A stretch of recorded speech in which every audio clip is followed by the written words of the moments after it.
ఆ దుర్గమాత శివుడి దగ్గరికి శివుడి ఇంటికి ఎప్పుడు వచ్చాడట.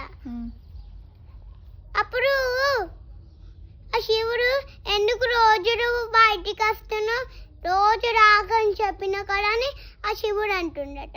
ఎందుకంటే మనము రేపు వాటర్ బాటిల్కి పోవడానికి తీసిన అంటే వస్తున్నా అంటే నేను ఇంకా రెడీ కాలే, పొద్దున్న నుంచి రెడీ కాకుండానే ఉంటున్నావు ఏంటి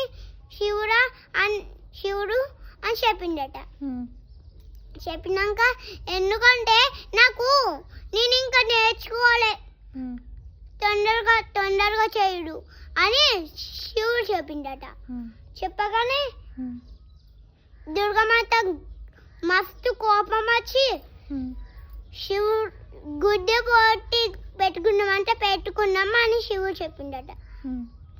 చెప్పినాక అందరిని పిలిచి హలో హలో మేడారం వేసిండట. అందరిని పిలిచి పోటీ పెట్టుకుంటాం మేము అని అందరిని పిలిచి పోటీ పెట్టించిల్లట. దుర్గమాత ఇంకా శివుడు పెట్టించినాక ఫస్ట్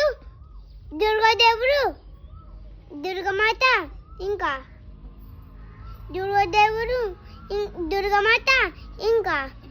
శివుడు వంట అయిందట. తర్వాత ఒక్క కడుపులో గుద్దిండట శివుడు. పనుకున్నాడు, చచ్చిపోయినట్టు యాక్షన్ చేసిండట దుర్గమాత. మళ్ళా ఇట్లా లేచి పీకాల మీద కాలు పట్టుకొని తొందరగా